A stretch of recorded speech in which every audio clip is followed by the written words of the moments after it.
The radio show last night with Chris Blair. We'll get into a little bit of that. Glenn West with us in 30 minutes in his normal time slot, talking some LSU basketball and probably a little bit of baseball today, quite frankly, that we'll get into with Glenn. LSU Lady Tigers got another defeat handed to them last night in Starkville. We'll get to a little bit of that. I want to talk about Michael Thomas today because he's addicted to Twitter apparently, and some interesting news coming out of the ACC. Not necessarily impacting LSU today, but maybe some cracks developing in the Atlantic Coast Conference and that grant of rights deal. So we'll get to a little bit of that at 2:30 as well. I want to start today with the New Orleans Saints. As you're well aware, the Senior Bowl is going on. You know that because, well, we've got our morning show coming to you from Mobile every morning this week. And Jacob and T-Bob have done an awesome job. Had Michael Penix on, had Sam Hartman on, had Leatu Latu on. Like they've had awesome content over there from Mobile. But the entirety of the NFL, outside of the two teams that are playing for the Super Bowl, is kind of converged on the Senior Bowl, as is tradition this time of year. And the Saints are no different. The Saints have a presence over in Mobile, and Jeff Ireland, the Saints vice president and assistant general manager, had a chance to meet with the media a little bit earlier today. Now, understand, like, this is not a spot where you're going to get a ton of juicy information, generally speaking. You can be pretty vague and vanilla over at the Senior Bowl. You're not fresh off of a loss. There's nothing upcoming quickly that impacts the franchise significantly. You're just there, form some relationships, maybe conduct some interviews, watch practice, maybe go grab a beer and a steak with somebody inside the league. Like, it's not a pressure cooker over there. So I did not expect Jeff Ireland to come to the mic and just start spitting fire. And he didn't. But we got this sound from our friends WDSU. Fletcher Mackel put this out on his Twitter feed. We always have Sharif on Tuesdays. We'll have him tomorrow because he's at the Senior Bowl doing some interviews today. But Jeff Ireland did speak specifically about the Saints offensive line. And I have talked a lot about the Saints offensive line really all year and since the season ended because it's a fascinating piece to the roster right now, in my opinion, for a number of reasons, and I'll get into them. But let's first kind of get to Jeff Ireland talking about drafting young offensive linemen and what the state of the Saints offensive line is right now. Well, I think you should add young offensive linemen pretty much every year. So, with Trevor and Nick in particular, like I think they're really young, developing, high upside players that we're looking forward to, but right now we wish we had a little bit more information on both of them. We wish you could say, hey, these guys, we can plug them in and start. Well, I don't know, we can say that right now. What we do feel about both those players is that they should compete to start and give us really good depth if they don't get there, but we feel like they should be able to compete to start. He's talking about Nick Saldiveri, who the Saints took in the 4th round this past year, and Trevor Penning, who they took in the 1st round the year prior. And if you heard the beginning of that bite from Jeff Ireland, he says, we think you should take young offensive linemen in the draft pretty much every year. And the Saints have done that. As I just said, they took Nick Saldiveri in the 4th round this past year. Trevor Penning was a 1st-round pick the year before that. Prior to that, you saw Landon Young be selected in the 6th round for the Saints. He's still a member of the team. The year before that, they took Cesar Ruiz in the 1st round. The year before that, Eric McCoy in the 1st round. So you go back to the 2019 draft, the Saints are taking a young offensive lineman every single year, and that's something they believe in, and it's something that they're doing. And quite frankly, as you look at this Saints roster, it's old. It's the oldest roster in the NFL. It's not old at offensive line. Like, Trevor Penning is 25 years old. Cesar Ruiz is 26. Eric McCoy is 27. We think of Ryan Ramczyk as being very old. He's 30. Andrus Peat is 31. Now, 30 and 31 is not exactly a spring chicken, but you see offensive linemen playing into their 30s a lot, especially the high-end ones. I don't want to compare every offensive lineman in the NFL to a future Hall of Famer and All-Pro, but Jason Kelce is on the wrong side of 35, and he's the All-Pro center. It can happen at that spot. And so the Saints have a young offensive line relative to the rest of their roster for sure. Nick Saldiveri's 24, Landon Young's 27. These are guys that should theoretically be in their prime. The age is not the issue. It's the performance. And no matter which way you want to slice it, if you want to look at Pro Football Focus grades, which were bad for the Saints offensive line, if you want to look at their running offense, which was bad, that's another metric. If you want to look at the pass protection, which was bad, like any way you want to look at it, the Saints up front did not play well enough. And they were moving players all around. They finally got Andrews Pete out to left tackle. You signed Max Garcia and Cam Irving. You plugged them in there. Landon Young played some for you outside. Like, you were moving some guys around, and by the end of the season, it was better than it was in September and October.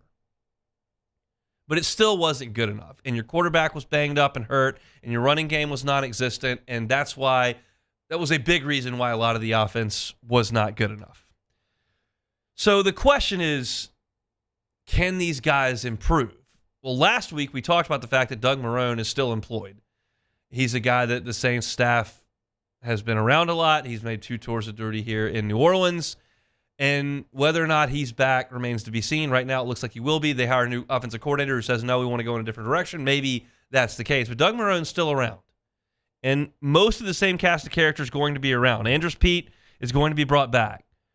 Cesar Ruiz has 2 more years on his deal. So does Eric McCoy. Trevor Penning's got 2 more years of his deal. Ryan Ramczyk, if he's playing in the NFL, will likely be back with the Saints. Sal DeVary's under contract for 3 more years. Landon Young's got a year left on his deal. Now you got James Hurst and Max Garcia and Cam Irving that you brought in, and they're all free agents. You're going to decide what you want to do there. I would suggest they probably won't look at those guys as guys that they bring back. But it's going to be mainly the same cast of characters. Can you improve? I think Eric McCoy is a good center. Cesar Ruiz has to be better. He was better his first 2 years than he was last year. I don't know what you're going to get from Ryan Ramczyk. I don't know. And if you want to play an entire season with Andrews Pete as your left tackle, I won't scream at you and tell you that's a terrible idea, but it wasn't the idea 12 months ago. It wasn't the idea 10 months ago. It wasn't the idea 6 months ago. Maybe you do. And the person that I'm not mentioning in all of that is, of course, Trevor Penning. And we all know that situation. Lower level school, Northern Iowa, drafted, gets hurt in the preseason, can't really play, comes back and plays garbage minutes at the end of the year, goes out in training camp, gets hurt, steps back in, gets annihilated in the opener against Arden Key and the Titans, loses his job, was playing essentially field goal block at the end of the year. What can they get out of him? And Jeff Ireland talked about what they would like to see from Trevor Penning. Well, he's had one off season. He's from a small school. We feel really good about Trevor. You know, there's some things that he obviously needs to work at, and he knows what those things are. I do feel like there's too good of an athlete, too strong of a player, too many things that he does well that he shouldn't end up developing into a good player. Now, whether that's inside or outside, you know, right or left, you know, those are all going to be determined by his coach. And but I think we've got a good plan and making sure we get the upside out of it. And that's what I'm talking about at the very top of this segment where I'm saying I don't expect an interview at the Senior Bowl to be spit and fire. This is a situation where he's going to talk up his guy, say they feel really good about him and all that jazz. And so while I don't really put a ton of stock into that, they realize that they've got trouble in their hands with Trevor Penning. You saw that by the playing time that did not happen in year 2 of a first-round pick. What I will say about Trevor Penning is that there's not a limit on him from a physical gifts perspective. If you're in the NBA and you draft a 6'1" point guard and he just has some trouble once he gets into the lane, like that's not going to get any better. Like he's too small. He took a shot, didn't work. There's no physical limitation on Trevor Penning. He's got every bit of size you could want. His test scores and his workouts are impressive for someone of that size. The question is, can his level of play, which is the only thing that really matters, match up to the upside? As I sit here right now, I would bet against Trevor Penning being a starting left or right tackle in the NFL, and I would probably bet against him being a starting guard in the NFL. I will not, however, sit here and rule it out. It's possible. Your quarterback's set in stone. We'll see what you do at running back where you've got really 3 options. And at wide receiver, I think Olave and Shaheed and A.T. Perry is a nice starting point. You can certainly add to that, and we'll see what the future is with Michael Thomas, and I'll talk about that in hour number 2. I don't expect him back. But I think there are some pieces there that could potentially, with a new offensive coordinator, become a solid, above-average offense, but it has to be better at the offensive line. And they've got a group of guys that's not like way past their prime, or it's a group of mid-20s guys who have been drafted pretty high that need to perform a lot better. And it's on the players, and it's on Doug Marrone, and it's on the new offensive coordinator, and it's on Derek Carr to get it figured out. And that's going to be, to me, a huge talking point between now and Labor Day of next year. It's going to be mostly the same guys. Try to add a little bit in the draft, which they do every single year. You would imagine they'll draft another offensive lineman this year. That's been a track record 5 years straight. Can you play better? They've got to.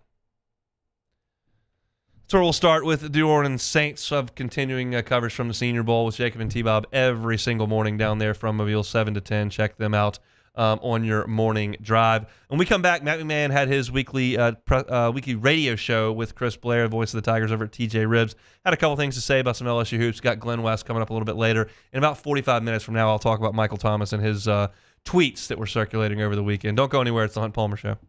You are now listening to the Hunt Palmer Show. Boudreaux's Electric. Give my friends at Boudreaux's Electric a call. They've expanded to a second location in Gonzales. Phone lines are up and buzzing. Protect yourself from a power outage, whether it's an annoying one like I had during the College World Series this year, where we had a storm roll through and I lost power and couldn't watch Paul Skeens against Tennessee for about 45 minminutes. You can protect yourself against that, or one of those long outages that comes with the potential ice storm or certainly hurricanes when the end of the summer rolls around. Boudreaux's Electric, 225-300-9389, 225-300-9389. Every single generator comes with a 7 or 10-year warranty. 7 or 10 years of peace of mind with that Boudreaux's Electric Generac generator. Give them a call, 225-300-9389. It's Boudreaux's Electric. Our listeners fire off their opinions on the jimsfirearms.net hotline at 499-1045. Keep listening for your next chance to shoot us your thoughts with the jimsfirearms.net hotline on 1045 ESPN Baton Rouge.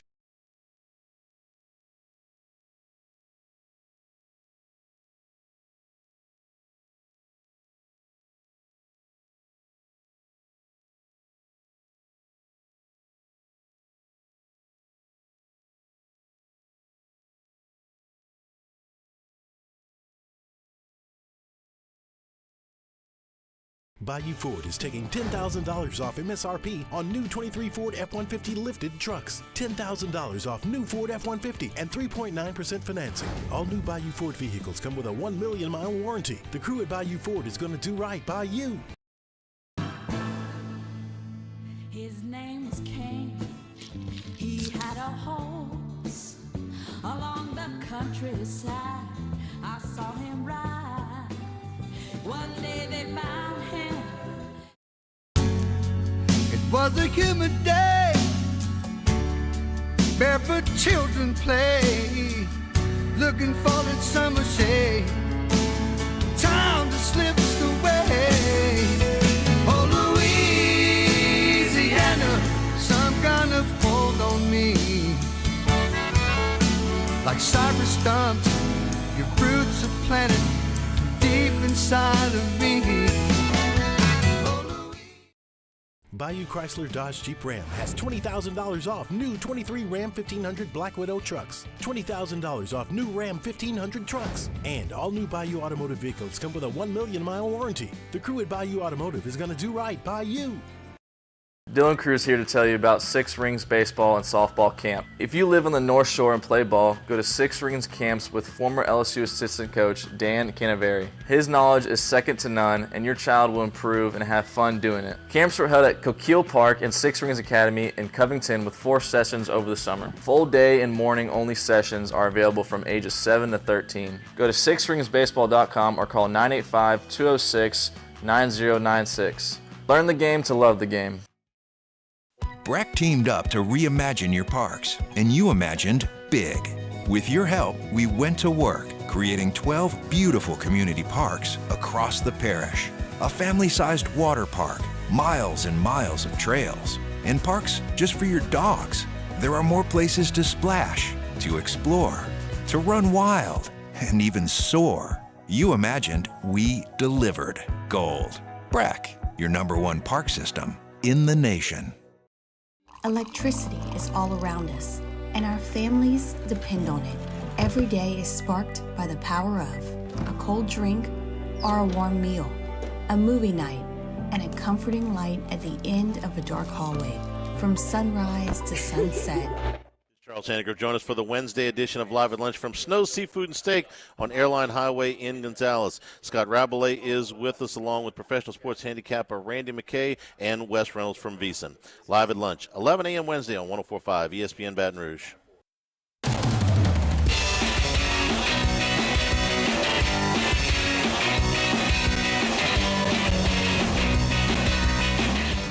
You're listening to The Hunt Palmer Show on 104.5 ESPN Baton Rouge.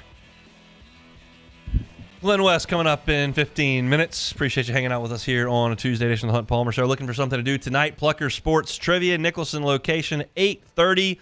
We'll be there watching some hoops, playing some sports trivia. You can win some gift cards, drink some ice-cold beer, eat some delicious wings. Always a good time. Come out by yourself, grab a team, and come on out. We'll be in the bar area of the Nicholson location at 8:30 tonight, as we are every single Tuesday. Matt McMahon had his coach's show last night. It's a weekly edition over there with Chris Blair. They're always at TJ Ribs, taking some questions and talking some hoops. And this is a rare week. I honestly don't know the answer as to why everybody in the league has an open date, but they all do. I don't recall that in my time covering LSU basketball or even watching them. I do remember when there was an SEC Big 12 challenge that some of the teams, the Big 12 didn't have as many conferences, so some teams were just playing SEC games and some teams were playing in the Big 12. But I don't remember them having a week off, and I don't even know exactly why it is, but it doesn't matter. It is. So LSU will not play this midweek. They'll play coming up on Saturday morning in the PMAC against Arkansas. Matt McMahon last night was looking back at the loss to Alabama, which, if you listen to my thoughts on it yesterday, I thought LSU offensively was pretty good. I thought defensively they were terrible.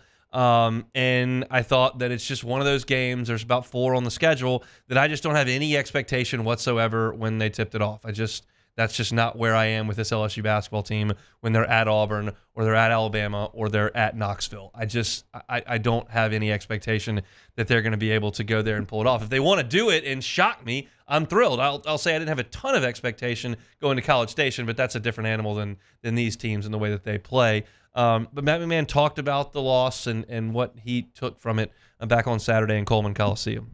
I thought in the first half, if you love offense, I thought both teams played at an incredibly high level, really efficient offensive half for both teams. Thought our guys did a great job of executing the game plan on the offensive side of the ball. We were able to attack the painted area, get to the free throw line 13 times, which this will sound crazy when the other team scores 50 points in a half, but it enabled us to control the tempo of the game better. And they only had 5 transition points in the first half. Now, they were executing like crazy, as were we. So it's a 6-point game going in at the break. But I thought where we got ourselves into trouble in the second half, we took some early quick shots that now fueled their transition game, and they get 17 transition points in the second half. And we weren't able to play at the same level. But with all that said, credit to Alabama. I think the way they played on Saturday night, I don't know if there are many teams in the country that would have beat them in that building the way they played. They were fantastic. And I would imagine if you're an LSU fan and you heard that into that bite, you would bristle a little bit. So that's not what I want to hear. You go win the ball game. And that's fine. It always goes back to my thing is I don't really care what you say. I just care what your team does on the field or on the court. He's right. There aren't a lot of teams that are going to go in there and beat Alabama when they shoot it like that. That's just the way it is. You look at their home record going back over Nado's tenure, they don't lose in that building very often. and they don't lose in that building ever when they score 107 points, whatever it was.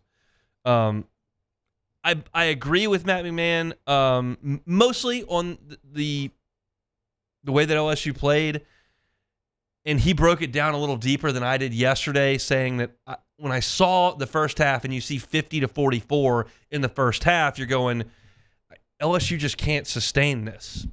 And the fact of the matter is LSU did go back out and score 44 again. Like, they scored 88 points. But Bama took it to another level, and to his point, did it in terms of their transition offense off of forced LSU quick shots. And LSU has done that a little bit too much.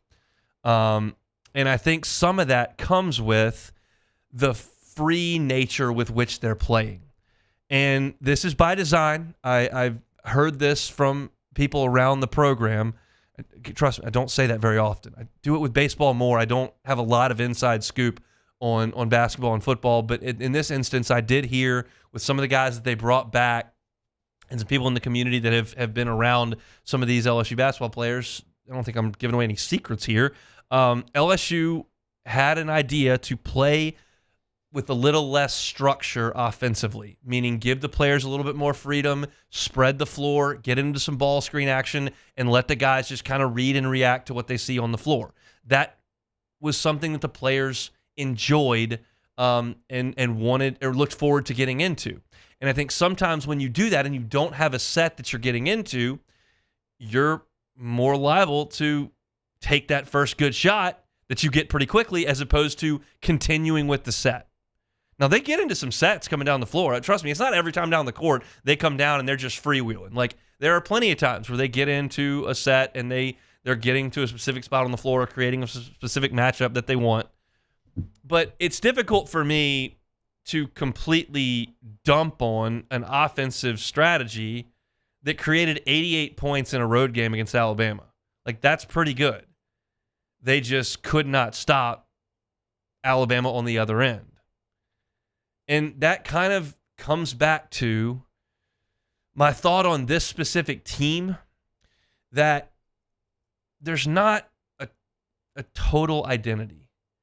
I thought that against A&M and Ole Miss and Georgia, they did a really good job defensively in terms of field goal percentage defense, and their numbers are pretty good in that respect. But when they play Auburn and they play Alabama, their field goal percentage defense is bad. It was bad against Texas. So when you step up in class, it doesn't translate. Conversely, Mississippi State wants to play very slow, play really good defense, and squeeze you out on the backboard. And what they're doing on their home floor against Auburn and Tennessee is drag them into that game. There's an identity there. Mississippi State is not great. They're a 500 SEC team. It's not a really good team. It is a team that has an identity. And I can't point to exactly what LSU's identity is. And that's a difficult way to create a game plan because it's got to be a moving target. I would think, like, against Texas A&M, you'd want to get up and down and move because they don't shoot it worth a flip, and you'd like to get them going. But against Bama, you're saying you want to slow things down, get to the free throw line, don't let them get out in transition. It's kind of a moving target. Well, I think if you're like I say, Mississippi State, or if I'm talking about Alabama, they know what they want to do. They want to get up and down, shoot threes, and draw fouls. Like, there's a clear picture of what they want to do. Now, I want to be clear about, as I tie a bow around this, like, I'm not at practice. I'm not there pregame in the locker room to see what Matt McMahon's telling us. Maybe they feel there is something they're very good at, or there is something consistently they want to do each and every day. I'm just saying, watching the team and then looking at the stat sheet and going by the numbers, there's nothing that jumps at me. You let Bama get going, get in their transition offense and make a bunch of threes. You let A&M hammer you on the offensive glass. You let Georgia draw a ton of fouls and win the free throw line battle like they like to do. All these things that I can point to that these teams do almost every time out. And LSU, while they're competitive And there's nothing suggesting they're significantly worse or better than Georgia or worse or better than A&M. Those teams are not in a better situation than LSU in terms of record. LSU went to Athens and lost at the buzzer and split with A&M. I'm just saying I don't know exactly what the team is. And at this point in the season, I would think I would. Go back to some of the teams in the Will Wade era. Like the Cam Thomas, Javonte Smart, Trendon Watcher team sucked on defense. They were terrible on defense, but they scored like crazy, and that was their identity, and they got to the second round of the tournament doing it. The last Will Wade team sucked on offense. So it wasn't infallible, but they were great on defense. They were top 5 in defensive efficiency. And by Christmas, I knew what both of those teams were. I don't exactly know what this one is. And again, it's not to say that that's a massive problem for the team.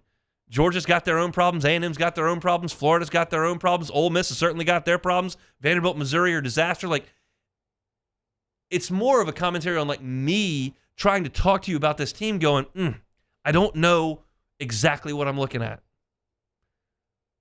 If I had to peg it down, it would be something like they need Jordan Wright and Jalen Cook to control the ball and shoot a pretty good percentage and have a couple other guys chip in from three-point range and get some steals. Like that's like kind of the outline of what I would like to see from an LSU team. What did you think about when he said that he thought, he said this may sound crazy, but I think even though they scored 50, we controlled the pace in the first half. He's just speaking about transition buckets there. Yeah. He's saying they had 4 points and then they had 17. And he's just saying they didn't just run. Now, when they got into the half court, they lit us up like a Christmas tree, but they didn't run. And so he's probably right in that way. But still, I think this goes back to my press conference thing where I just don't really care what you say. But if he says that, LSU fans are probably going to bristle. If he, in the same way, says, yeah, we didn't let them run, but they scored every time down the court because we couldn't stop them. Like that'd probably be a more acceptable answer. What it doesn't do is change the outcome on the floor in the first half. So I don't really care, but that's the way people react to sound bites. It just is what it is. So I'll ask Glenn West some of his thoughts on it, and we'll get some baseball thoughts from Glenn as well. We'll chat with him coming up next. The Hunt Palmer Show. ESPN Bet is now live in Louisiana as the official sports book of ESPN. ESPN Bet's the only place to find daily exclusives and offers with your favorite ESPN personalities and shows. You can sign up today. New users get $100 in bonus bets for making any sportsbook bet. Just put some money in, make any sportsbook bet. You get $100 in bonus bets, and it's a perfect time with the big game coming up next week. You can find all your favorite markets and bets, like in-game wagering. If you're seeing a trend on the TV, thinking, ooh, I can get in here, you can do that on ESPN Bet. Cross-sport parlays, parlay some college basketball with some NBA if you'd like. You can do teasers and all the props you can handle. Those are always fun when you're watching the big game. That's ESPN Bet. You can download today. What a play. Must be 21. Gambling problem? Call 1-800-522-4700 in partnership with LeBare's Lake Charles. Terms and conditions apply. See app for details. In times of need, get a full list of phone numbers, websites, and other important emergency information on the Demco Stormwatch page at 1045ESPN.com. Join MMR and ignite your career today. MMR is the largest electrical and instrumentation contractor in the nation, and they're seeking talented individuals to join their team. For over 3 decades, they've been headquartered right here in Baton Rouge, and they have offices all around the globe. And MMR offers a tailored path for both professional and personal development, outstanding benefits, and a dynamic culture. So whether you're an intern, a seasoned pro, or you're just starting out, see what MMR can offer you. Apply at mmrgrp.com.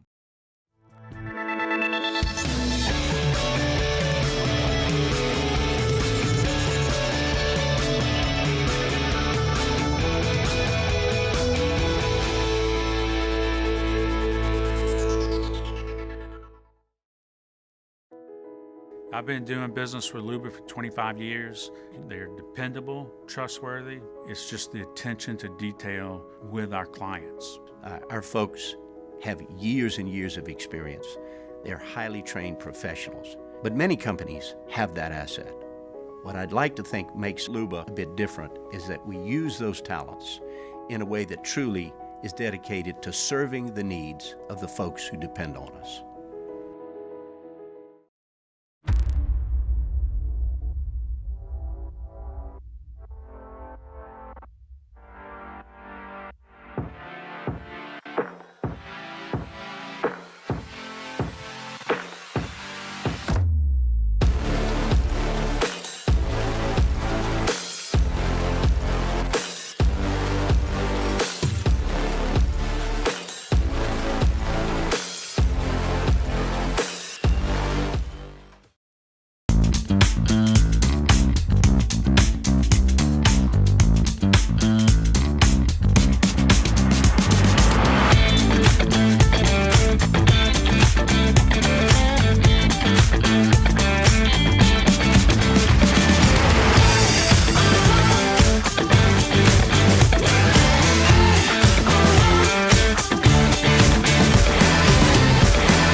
Yo, Jake here from my friends over at Community Steel Company located in Gonzales, Louisiana.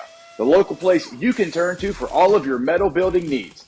Notice I said local, not Houston, not Dallas, not Atlanta, but right here in Gonzales. Visit them at their brand new state-of-the-art website at communitysteelco.com or pick up the phone and give them a call today to answer all of your questions on your metal buildings, roofing and sheet metal, and any other steel needs you or your business need at 225-647-2020. Bayou Ford is taking $10,000 off MSRP on new 23 Ford F-150 lifted trucks. $10,000 off new Ford F-150. Moscona inviting you to join us for Tuesday's AFR, powered by Sunshine, your hometown John Deere dealer in Louisiana. It's Senior Bowl week in Mobile. How are the Tigers doing, and who are the Saints keeping an eye on? We'll talk about it. 104.5 ESPN, Baton Rouge.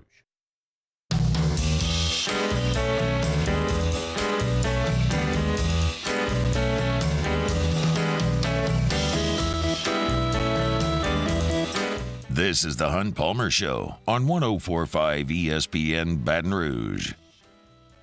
Let's head out to Jim's Firearms Hotlines where we find our guy Glenn West, go 24/7. He's a senior writer over there, and he's with us every Tuesday. Glenn, how are you?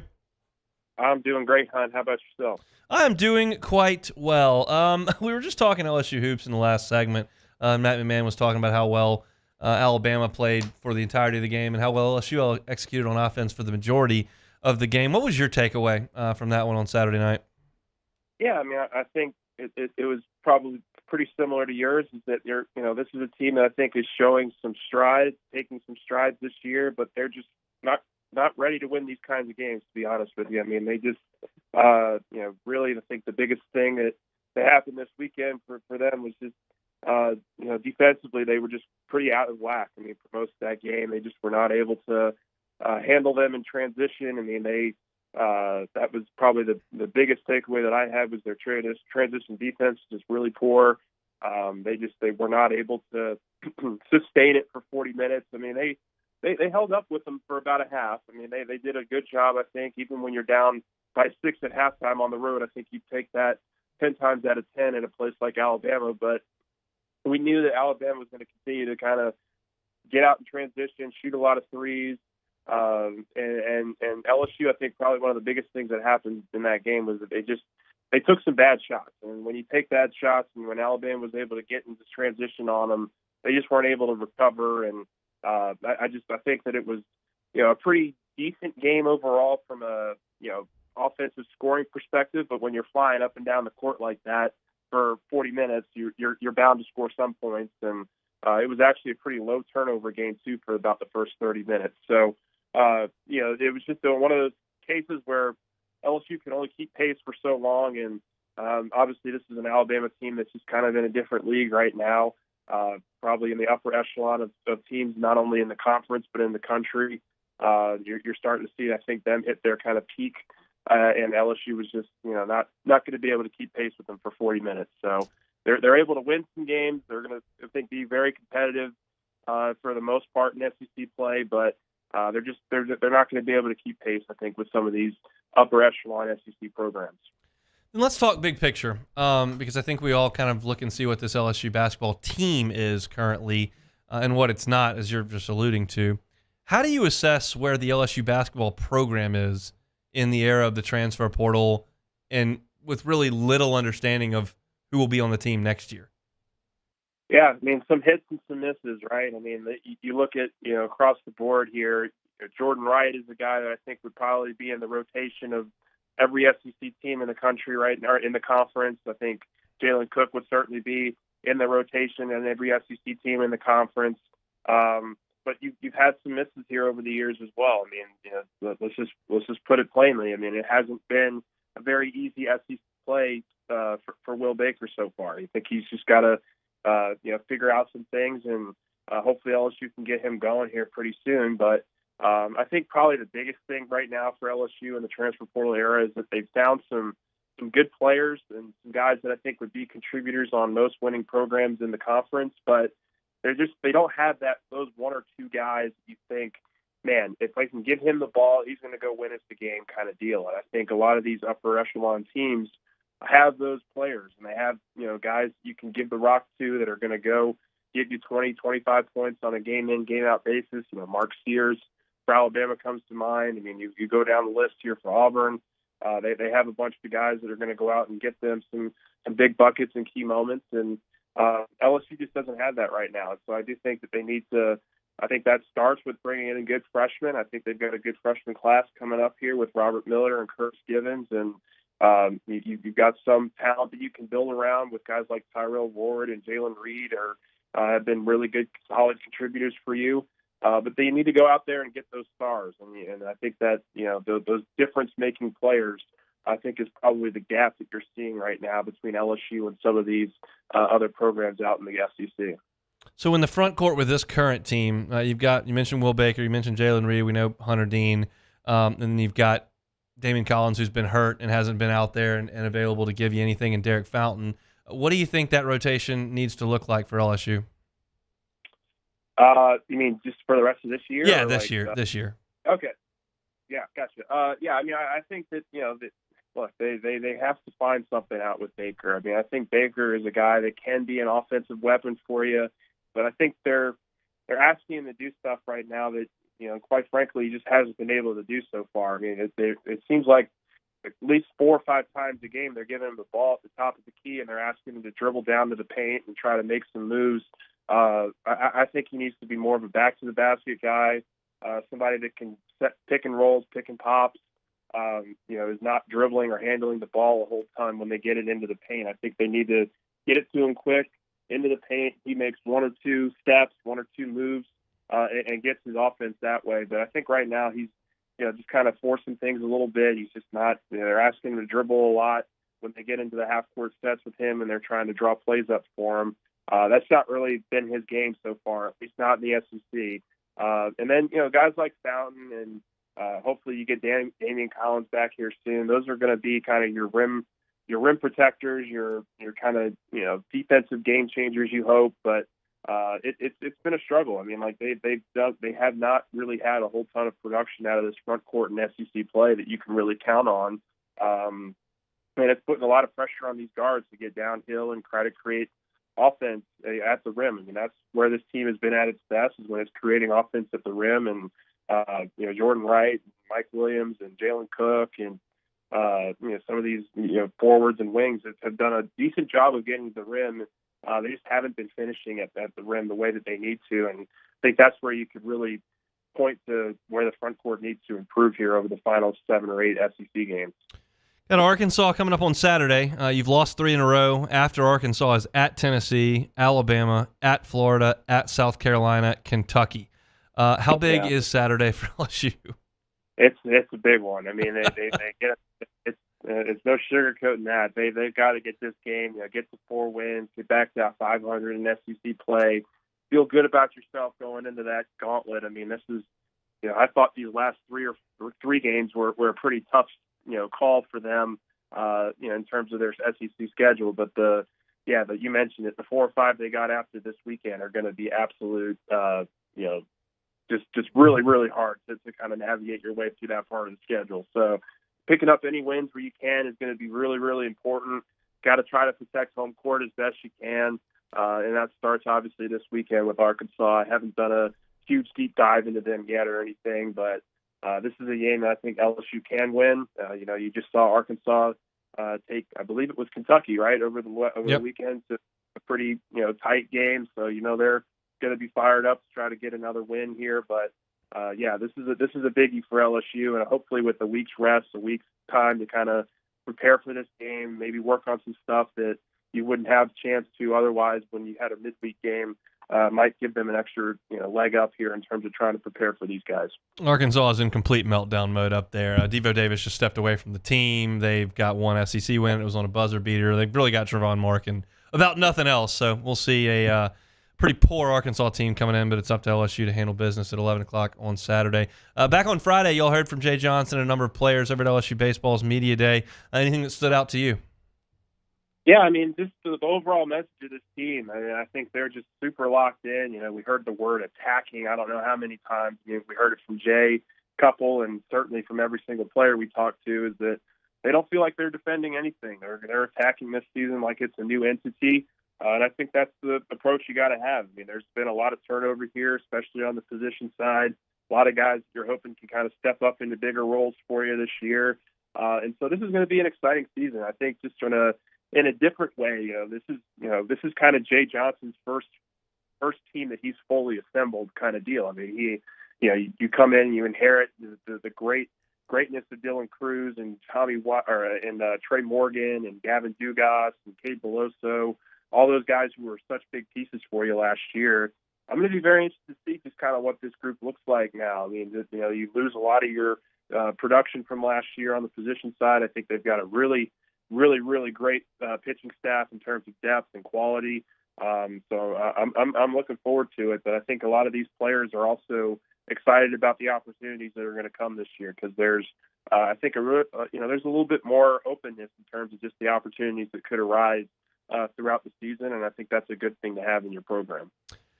We've got a couple weeks before opening day, but I'll just get your guess. We figure it's going to be Holman, Jump, and Thatcher Hurd as the weekend rotation to start things. You've got Thatcher Hurd, who's been here and started the College World Series championship game. You've got Luke Holman, who was a third-team All-American preseason by D1 Baseball this week. And then Gage Jump, I've heard multiple people say he's the best pitcher on the team. Your guess as to who gets the ball that Friday afternoon in a couple of weeks? Yeah, I'm going to go with Luke Holman. I think, it's going to probably – I'm going to say Holman, Hurd, Jump. I think that's probably my guess for the opening week. I mean, Holman was one of the top pitchers in all of the SEC last year, very consistent for you. They might go to Thatcher just because, he's a guy that you have a lot of trust in, obviously, with what he did last year and kind of building off of that. But I do think that as the season settles, it's going to be Luke Holman that kind of asserts himself as that Friday night guy. We shall see. Glenn, we appreciate it. Yep, thanks a lot. Appreciate you. Glenn West, senior writer, Go 24/7 for your recruiting needs, your team coverage needs, football, basketball, baseball, all of it. Glenn's got you covered over there at Go 24/7. He's with us every single Tuesday here on the Hunt Palmer Show. Speaking of LSU hoops, the ladies took it on the chin last night in Starkville. We'll talk about that coming up to finish up hour number one. You are now listening to the Hunt Palmer Show. Our listeners fire up their opinions on the jimsfirearms.net hotline at 499-1045. Keep listening for your next chance to shoot us your thoughts with the jimsfirearms.net hotline on 1045 ESPN Baton Rouge.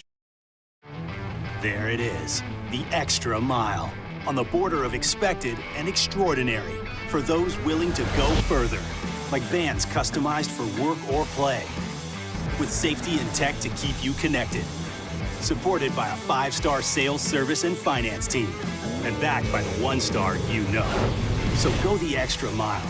It's never crowded because so few have what it takes to go there. Mercedes-Benz Vans. The Windsor Senior Living Community in Mandeville, Louisiana is a beautiful, vibrant apartment community geared toward seniors.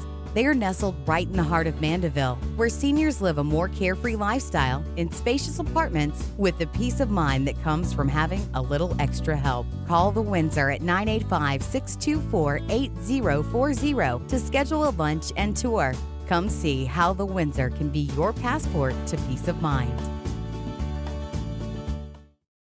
Dylan Cruz here to tell you about Six Rings Baseball and Softball Camp. If you live on the North Shore and play ball, go to Six Rings Camps with former LSU assistant coach Dan Canaveri. His knowledge is second to none, and your child will improve and have fun doing it. Camps were held at Coquille Park and Six Rings Academy in Covington with 4 sessions over the summer. Full day and morning only sessions are available from ages 7 to 13. Go to sixringsbaseball.com or call 985-206-9096. Learn the game to love the game. Breck teamed up to reimagine your parks, and you imagined big. With your help, we went to work, creating 12 beautiful community parks across the parish.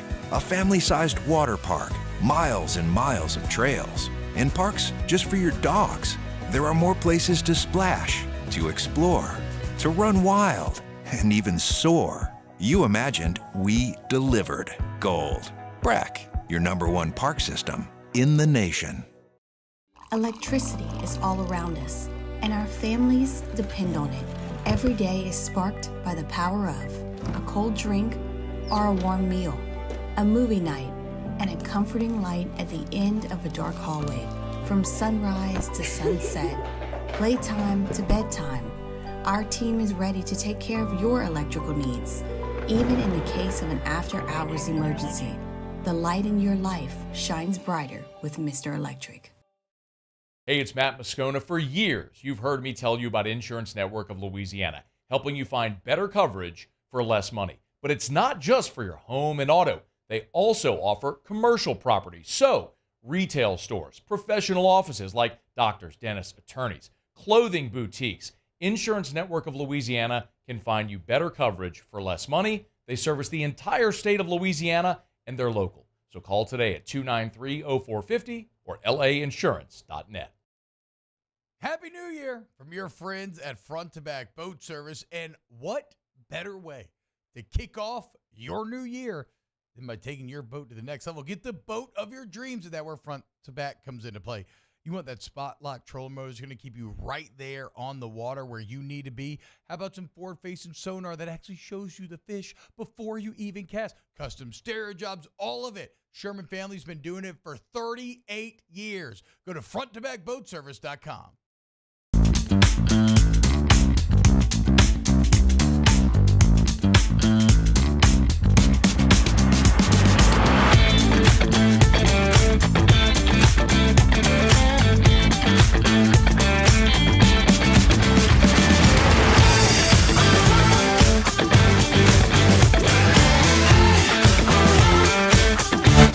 A Wednesday edition of Off the Bench as Jacob Esser and T-Bob Hebert are still on remote at Mobile, Alabama for the Reese Senior Bowl. We'll be joined by LSU women's basketball coach Kim Mulkey and another edition of OTB Mailbag. Tune in 104.5 ESPN Baton Rouge.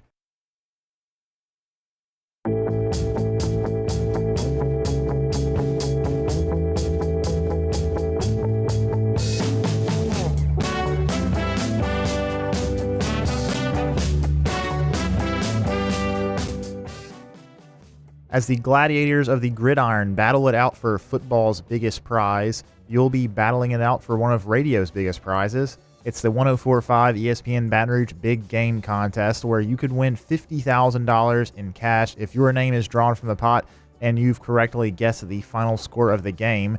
Get your score guesses in now at 1045ESPN.com. You're listening to The Hunt Palmer Show on 104.5 ESPN Baton Rouge. Somebody's got to buy a swimming pool. Did you miss this last night? I did.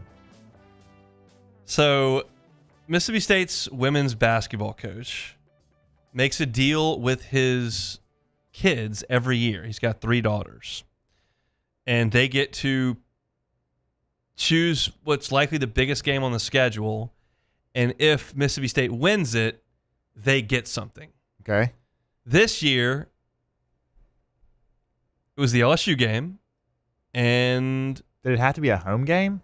Yeah. Okay. Got to be a home game. It's the LSU game, Mississippi State women's basketball. If they're to win the game, then Sam Purcell is on the hook to buy his kids a swimming pool. So, like Chevy Chase and Christmas Vacation, Clark Griswold, get that bonus out. It's time to put the pool in, because Mississippi State did beat LSU last night 77 73 in Starkville. It was wire to wire. I mean, it was close all the way through. LSU was kind of in the danger zone in the third quarter, and then again in the fourth quarter, and they made some shots to come back. But Mississippi State made a couple threes late to put it on ice. And the game really comes down to two major statistical categories. One was the difference in the game from a points perspective. One's just one of the issues that had LSU in a dogfight with a Mississippi State team that theoretically they should beat. The difference in the game from points perspective was Mississippi State made shots and LSU didn't. LSU was 3 of 14 from three-point range, and Mississippi State was 9 of 17 for 53% from the three-point line. LSU couldn't throw it in the ocean. You had Michaela Williams 1 of 4 after her poor three-point shooting effort in the game against South Carolina. Haley Van Lith was 0 for 4 from three-point range in the game. Anissa Morrow was only 1 for 3. I mean, it was not a quality shooting performance from LSU at all. And Mississippi State shot it very well. But LSU was still very much in it, and they shouldn't have allowed Mississippi State as many possessions as they did. But you turned the ball over 21 times. Michaela Williams, 5 turnovers. Flaugier, 4 turnovers. Haley Van Lith and Angel Reese, 3 turnovers. Anissa Morrow had a couple turnovers. Last year, Poa came off the bench and turned it over 4 times in 12 minutes. Like, I realize that Mississippi State also turned the ball over 22 times, but if you fancy yourself as a national championship contender, one of the best teams in the country, like, yeah, you're going to force that. You cannot turn the basketball over 21 times. Now, that's my diagnosis of the game. Kim Mulkey had some other thoughts. She just felt it came down to late in the game LSU's inability to get stops. They didn't get stops against South Carolina, gave the Gamecocks open looks at threes, which they hit, and LSU did the same thing here in this game, and it actually was 2 players off the bench for Mississippi State that buried huge shots late. Shepard and Rogers, they both had double figures coming in off the bench, and Kim Mulkey just breaks it down to defense. Look, this is another one of those situations, like I talked about with the baseball team here at LSU all year last year, where you're allowed in these sports to have a hiccup or 2 bad weeks, 3 bad games. Like, that's very much allowed in men's college basketball, women's college basketball, softball, baseball. You can have your hiccups, and that's what LSU's going through right now. I wouldn't suggest that South Carolina was a huge hiccup. That's the best team in the country, and you played them to a really close game with 30 seconds to go in the game.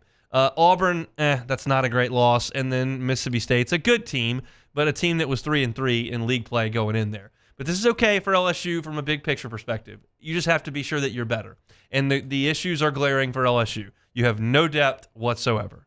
Del Rosario gave you 4 minutes. Kent gave you 5 minutes. Poa gave you 12 pretty poor minutes, and everybody else was the starters. It's Van Lith, Flaugier, Michaela, Morrow, Reese. Like, that's the crew. And that's all you got. And none of those players are traditional point guards. Like, you just don't have Alexis Morris. And those issues are not going away. You're not going to develop more depth, and you're not going to have a point guard. But you can do a better job of not turning the ball over 21 times, whether Alexis Morris is on the floor or not. And you can do a better job of shooting. I think Michaela Williams will snap out of this. I think she's going to be a star at LSU for a long time. And she just didn't have her best shooting game from 3 last night, but she did do some other things. She dished out 3 assists, and she got a couple rebounds, and she gave you 11 points, and Angel Reese was really good in the game. She had 18 rebounds and 20 points. She kind of carried LSU from that perspective. But LSU's going to have to play really well with that starting group. They're not going to be able to shift out and go to some bench pieces, or if you get into foul trouble, somebody else step in. Like, these are the girls that are going to have to get it done, and they didn't quite get it done in the game against Mississippi State last night. So, again, I'm not pulling the fire alarm here. I don't think it's some sort of panic. I don't think their season's over. You're talking about a team that lost this game by 2 possessions on the road, lost a game at Auburn by 2 possessions on the road, and lost a game to South Carolina by 2 possessions at home. They're going to be fine. You got Florida, Vanderbilt, Bama, A&M coming up before a rematch with Auburn. You got the Lady Vols up in Knoxville, Georgia, and Kentucky to finish it off. They just got to play a little bit better than they have the last 3 weeks. They have to get more from Haley Van Lith. Yes. For me, that's the biggest thing. I mean, she overall this whole season, she's averaging 11 points a game. Like, you have to get more from her, especially because considering she's at guard, that you need more production from the guard spot. I would agree. That would be great, and that would cure a lot of things. I think the more likely outcome is that Michaela Williams blossoms into some sort of star. Like, that's I think Van List's going to run the point, and she's going to, kind of regulate things, and she's going to shoot shots when she's open. But she's not in the same position she was at Louisville, and she's not playing in the same position, and she's just not going to be as productive as she was at Louisville. They need the girls around her to do it. So we'll see. That's your women's basketball talk for the day. That's it for hour number 1. When we come back, I got to talk about Michael Thomas and these tweets he's firing off. Certainly his time in New Orleans has got to be done, but we'll talk about it after SportsCenter. Come back with us on a Tuesday edition of the Hunt Palmer Show.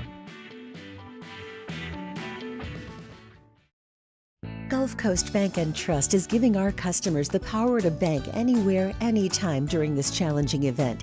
And we're right there with you. Our mobile banking app is a smart way to manage your money and time.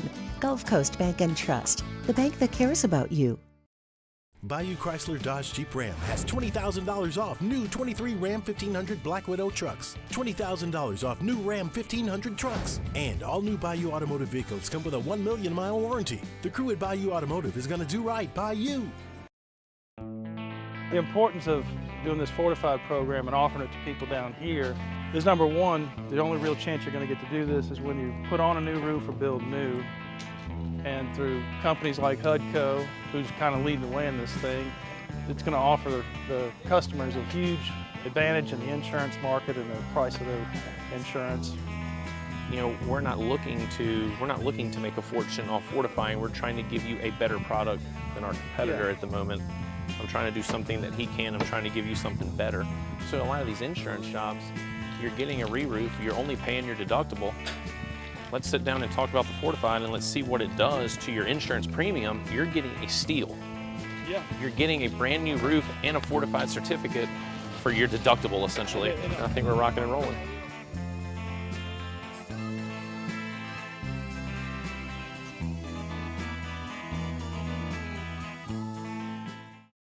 Yo, Jake here from my friends over at Community Steel Company located in Gonzales, Louisiana. The local place you can turn to for all of your metal building needs. Notice I said local, not Houston, not Dallas, not Atlanta, but right here in Gonzales. Visit them at their brand new state-of-the-art website at communitysteelco.com or pick up the phone and give them a call today to answer all of your questions on your metal buildings, roofing and sheet metal, and any other steel needs you or your business need at 225-647-2020. I've been doing business with Luba for 25 years. They're dependable, trustworthy. It's just the attention to detail with our clients. Our folks have years and years of experience. They're highly trained professionals, but many companies have that asset. What I'd like to think makes Luba a bit different is that we use those talents in a way that truly is dedicated to serving the needs of the folks who depend on us. Dylan Cruz here to tell you about Six Rings Baseball and Softball Camp. If you live on the North Shore and play ball, go to Six Rings Camps with former LSU assistant coach Dan Canaveri. His knowledge is second to none, and your child will improve and have fun doing it. Camps were held at Coquille Park and Six Rings Academy in Covington with 4 sessions over the summer. Full day and morning only sessions are available from ages 7 to 13. Go to sixringsbaseball.com or call 985-206-9096. Learn the game to love the game. Breck teamed up to reimagine your parks, and you imagined big. With your help, we went to work, creating 12 beautiful community parks across the parish. A family-sized water park, miles and miles of trails, and parks just for your dogs. There are more places to splash, to explore, to run wild, and even soar. You imagined, we delivered. Gold. Breck, your #1 park system in the nation. Electricity is all around us, and our families depend on it. Every day is sparked by the power of a cold drink or a warm meal, a movie night, and a comforting light at the end of a dark hallway. From sunrise to sunset, playtime to bedtime, our team is ready to take care of your electrical needs, even in the case of an after-hours emergency. The light in your life shines brighter with Mr. Electric.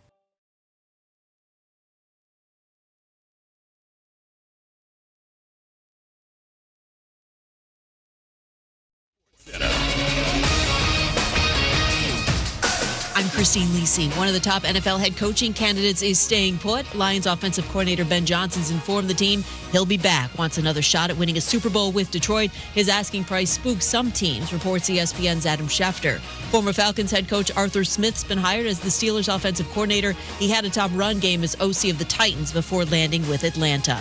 NBA, patience, what the Bucks are preaching. After losing their first game under new coach Doc Rivers, he, along with Giannis Antetokounmpo, are reminding everybody it'll take time for the team to adjust to a new voice. And while Rivers will help the Bucks defensively where they need it, they've still got one glaring issue, believes ESPN NBA analyst Kendrick Perkins. They lack athleticism at the wing position.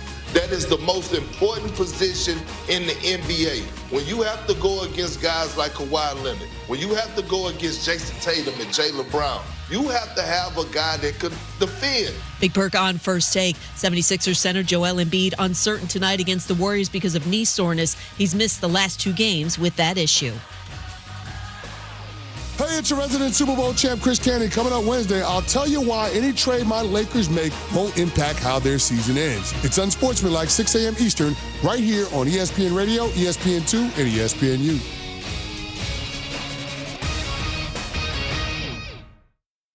Ladies and gentlemen, may I direct your attention to something quite extraordinary?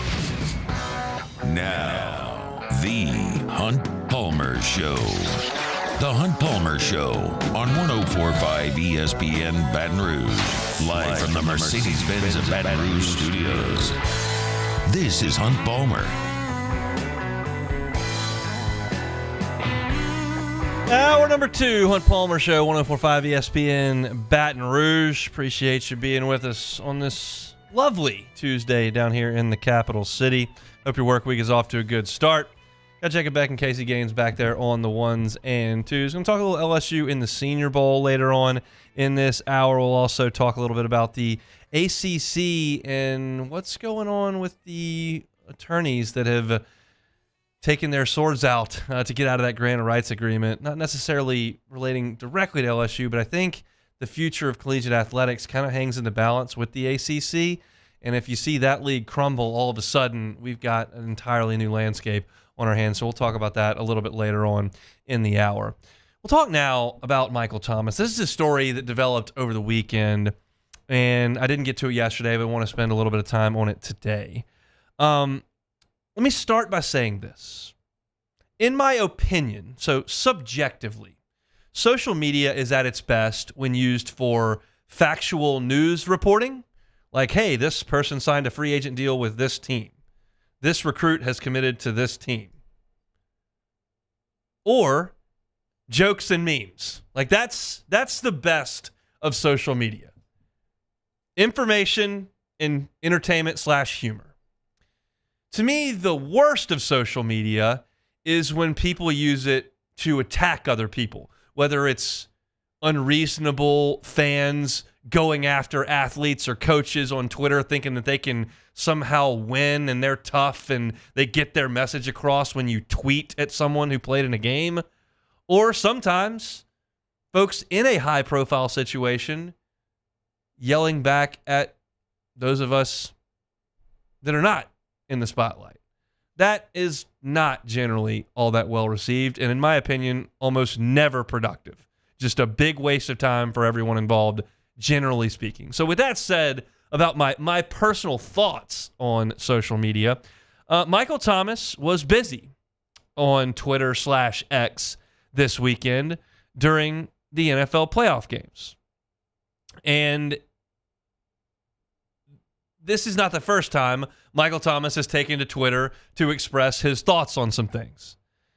Now, you got Michael Thomas tweeting about Patrick Mahomes and his ability to use his eyes exceptionally well and divert defenses one way and get his receivers involved another way. He's subtweeting here, saying they get mad when I say it, meaning, you can put all that together, saying Saints fans get mad, or people around the league or people within the Saints or whatever get mad when I say that this quarterback does this, without even saying that Derek Carr doesn't do it. And Michael Thomas continues, and he's talking to a random dude on Twitter, says, if I didn't get set up by a bad ball, I probably would have had a light little 1,000 yards this year, but could have, should have, which is supposed to be could have, should have, but could have, should have. I know, I get it. LOL. And that's at its absolute least important and the smallest way you could reduce this down. This is just one guy, Michael Thomas, tweeting another guy saying, I would have had 1,000 yards if I didn't get a bad pass. But we all know that when you're as high profile as Michael Thomas, every tweet you send out is going to get back to us. So I don't really buy it's just, he's just responding to one guy, just to one. No, like that's a tweet from his account that's going to go to everyone who follows. It's easy to find. Everyone can get to it. He knows it's out there. And it's essentially saying, Derek Carr made a terrible throw and it got me hurt or I would have had 1,000 yards. One, that's super ambitious of him to assume he would have had 1,000 yards. If you take Michael Thomas's last 4 NFL seasons, he's a tick over 1,000 yards. The last 4. This past year, 448 yards. 2022, 171 yards. He did not play at all in 2021, and in 2020, he had 438 yards. You pull all those together, you're a fraction over 1,000 yards in 4 NFL seasons. Yet in this one, he was going to go for 1,000 yards. I think that's a little ambitious. That's at best. At worst, you're just tossing your quarterback under the bus saying, this guy made a terrible throw, hung me out to dry, cost me my season. You might believe that. What's the point of saying it? Why do you need to prove yourself via Twitter? Why do you need to explain yourself via Twitter? I don't think that he does. And then someone responds to him saying that they need to get rid of Michael Thomas. He's a cancer. Again, I told you at the top, I think doing that is a waste of time too, but Michael Thomas took the time to respond to the fan who called him a cancer. And he said, LOL, that was written by Jeff Duncan. I bet he won't write why no offensive coordinator is taking the job they've interviewed. The syntax in these tweets is not great, so it doesn't come off really well when I read it, but you get the point. It's all propaganda and politics. I play the sport the right way. I will always rise. So he's hammering Jeff Duncan and saying that no offensive coordinator will go work for the Saints. Well, Michael, you're under contract with the Saints. I don't think that's going to last very much longer, but this seems to be a separating of ways. There's no way that a guy as high profile as Michael Thomas can go on saying this quarterback is throwing bad balls and costing me the season, and that nobody wants to come be the offensive coordinator and call plays for this organization, but nobody will tell you. Like, he can't go on Twitter and say that and then be back. And somebody says a change of scenery will be probably best for anyone anyhow, and Michael Thomas responds, on top of that, they weren't even trying to get me the ball. There's no denying my style of play. It doesn't age, player, you will see. Well, I don't know if the Saints were trying to get Michael Thomas the ball or not. I wasn't in the practices during the week. I didn't see the game plan that was drawn up week to week. I wasn't there in the huddle when they called the play. And if I was standing right there in the huddle when they called the play, I wouldn't know where the ball was supposed to go anyway. I have no idea whether or not they were trying to get the ball to Michael Thomas. But to suggest that his style of play doesn't age is, again, rather ambitious because he hasn't played a full football season in half a decade. How else would I suggest that his style of play doesn't age? Productivity, availability, durability, all of that is in the aging process. And there's a sample size here, the size of Uptown, that would suggest that it does age. There are so many layers to this that don't work. One, the play on the field is non-existent.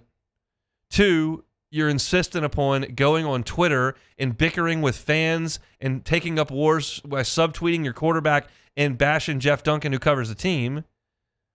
And three, it's almost delusional to say I would have had 1,000 yards and my style of play doesn't age.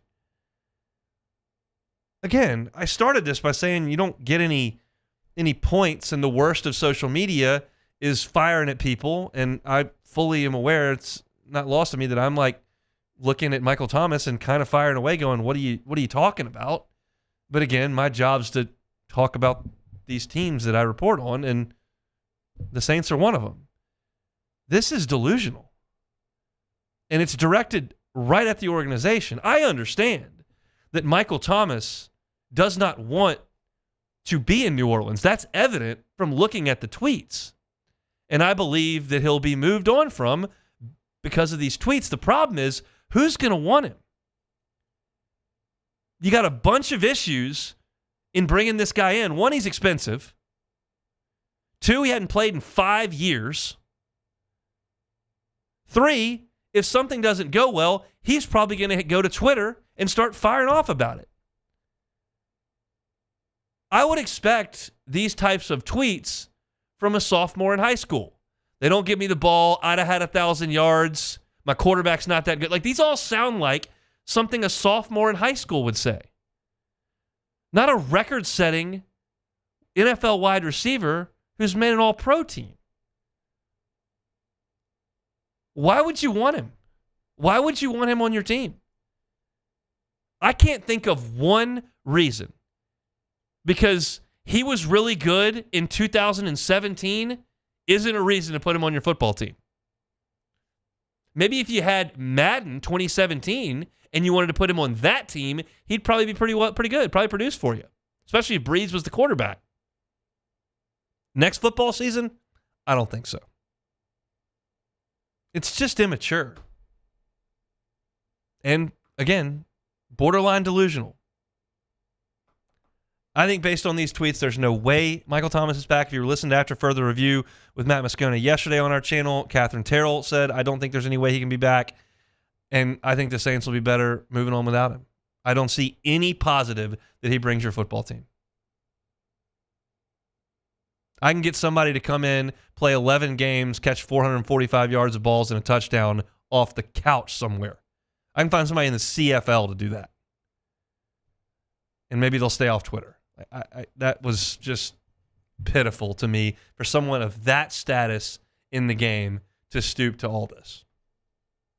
Just my thoughts on it. Got yours. You can fire them away in the Bayou Ford chat and hit me on Twitter at Hunt Palmer. Maybe Michael Thomas will hit me on Twitter. Can't guard Mike. More to get to. It's the Hunt Palmer Show. The Hunt Palmer Show. In times of need, get a full list of phone numbers, websites, and other important emergency information on the Demco Stormwatch page at 1045ESPN.com.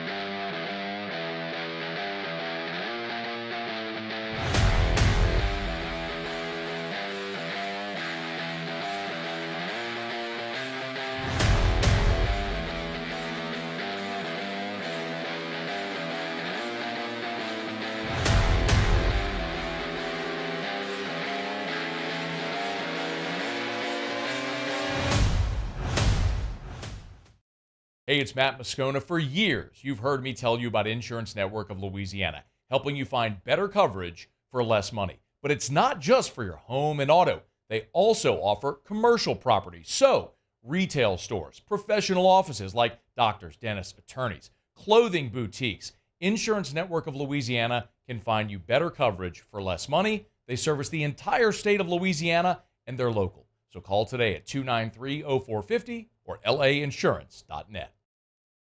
Happy New Year from your friends at Front to Back Boat Service. And what better way to kick off your new year than by taking your boat to the next level? Get the boat of your dreams, and that's where Front to Back comes into play. You want that spot lock trolling motor that's going to keep you right there on the water where you need to be. How about some forward-facing sonar that actually shows you the fish before you even cast? Custom stereo jobs, all of it. Sherman family's been doing it for 38 years. Go to fronttobackboatservice.com.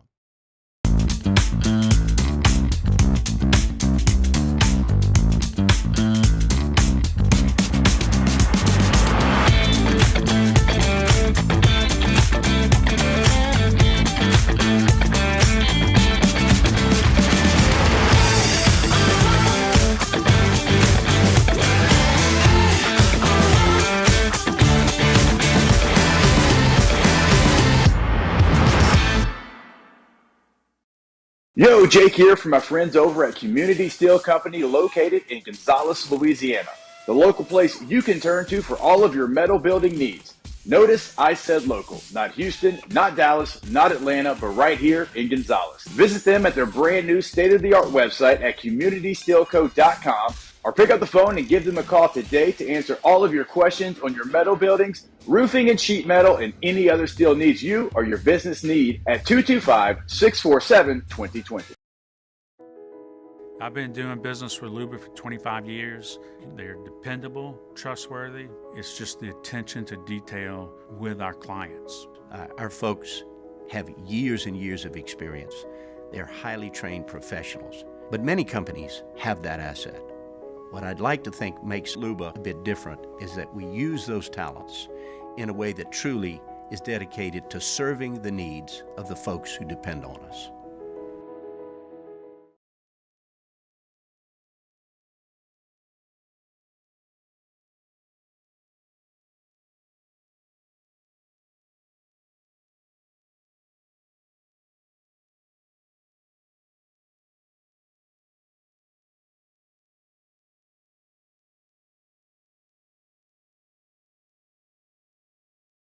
To lead with impact in 2024. Get your tickets today at businessreport.com. That's businessreport.com.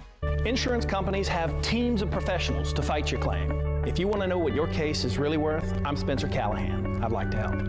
Spencer Callahan is the one to see. Call 387-2323. LA filing number 16-7970. Bayou Ford and Bayou Chrysler Dodge Jeep Ram. 5 brands on one lot. Shop BayouAutomotive.com. 104.5 ESPN Baton Rouge. Charles Hanniger, join us for the Wednesday edition of Live at Lunch from Snow's Seafood and Steak on Airline Highway in Gonzales. Scott Rabelais is with us, along with professional sports handicapper Randy McKay and Wes Reynolds from VEASAN. Live at Lunch, 11 a.m. Wednesday on 104.5 ESPN Baton Rouge.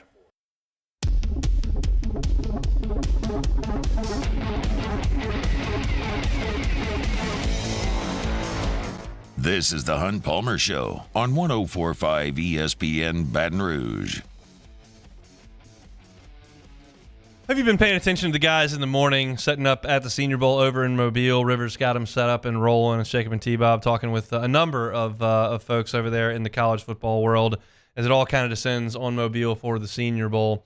The draft starts here is the Reese's Senior Bowl motto. We've always had a great relationship with Jim Nagy and the crew over there at the Senior Bowl, and the guys are putting out some great content, some great interviews with some really, really high-profile players in the college football world that are taking the stage over there on the Gulf Coast this week. And so I hope you're checking that out each and every morning on Off the Bench from 7 to 10. I wanted to kind of just take a look at the 2 LSU guys who are taking part in the Senior Bowl workouts and the game. And as you all know, the practices are really the biggest part of the week. They do the whole dog and pony show with the measurements and all that kind of stuff, and they do have the game, which will be on TV, and that's where the highlights show up. But the Senior Bowl practices, where you do the one-on-ones, you do the 9-on-7s, and all of that is the most productive thing that these guys do as they try to impress the NFL organizations that are present. And Jordan Jefferson and Charles Turner are there for LSU. Of course, Jordan Jefferson, after a solid year on the defensive front for LSU, coming from West Virginia,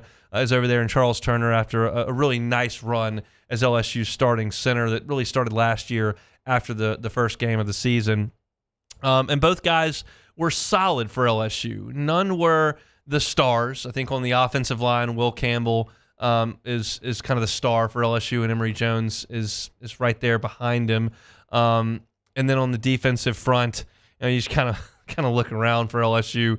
You guess Mekhi Wingo and Mason Smith would be your stars, but Jordan Jefferson might have been more productive than both of them for whatever reason the case may be this past year. And so neither guy is – both guys are undersized a little bit.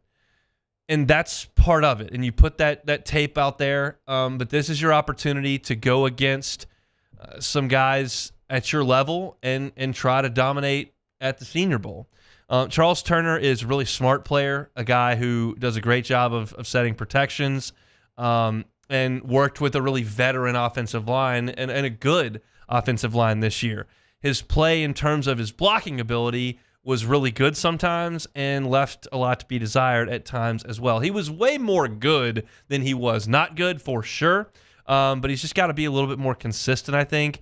I think for him, the biggest pros are 2-year starter at a really important position on the offensive line, at the highest level you can play in college football, and that's kind of where his pros are. And the negative side is going to be a little bit on the tape and then a little bit on the size. But this is a great opportunity for him to go out there and get some work done in a one-on-one setting, really win the interviews, where I think he'll be a really, really solid interview and hope he can become a mid-round, late-round pick that can potentially make a team. Jordan Jefferson is interesting because he was a starter at West Virginia and a pretty productive one, and then came to LSU and he wasn't a starter, but he worked his way into that role and really was probably the most productive player on LSU's defense, and on a defensive unit that almost never flashed. Jordan Jefferson did have some plays where he would show up in the backfield and make a tackle. And trust me, like if you're watching LSU this year and all of a sudden the offense snaps the ball and LSU makes a play in the defensive backfield, you notice because it did not happen very often at all this year. And he did get back there and make some plays behind the line of scrimmage. 6'4", 317 is good size. And every defensive front in the NFL is a little bit different. He's going to be an interior guy. I'm not here to tell you what's a zero tech, what's a shade, what's a nose, what's a 5 tech. That's not my corner of the store. But I'll tell you, I thought he had a pretty good year with 2.5 sacks on a defense that almost never showed up in the backfield. So these are not the most high-profile guys that LSU will send to the draft. That, of course, is going to be your Heisman Trophy winner in Jaden Daniels, Brian Thomas, Malik Neighbors. I think Mekhi Wingo goes in front of these guys, and Mason Smith is just a mystery to me at this point, but I think he'll go before these guys. But I do think that these two guys, based on their body of work this year and some of the intangibles that certainly Turner has, and I don't know as much about Jefferson, hopefully they can have a huge week and can find their way into the late rounds and find their way to make a team. They certainly played really hard this year, and I'm hopeful. So you'll probably hear some updates from Jacob and T-Bob as to how those guys performed in practice. There'll be a lot of one-on-ones and stuff. Today we've already seen some videos coming out from the Senior Bowl. I think for me, I think Charles Turner is a potential 6th round pick or so, and I think that Jordan Jefferson kind of falls in that same lot.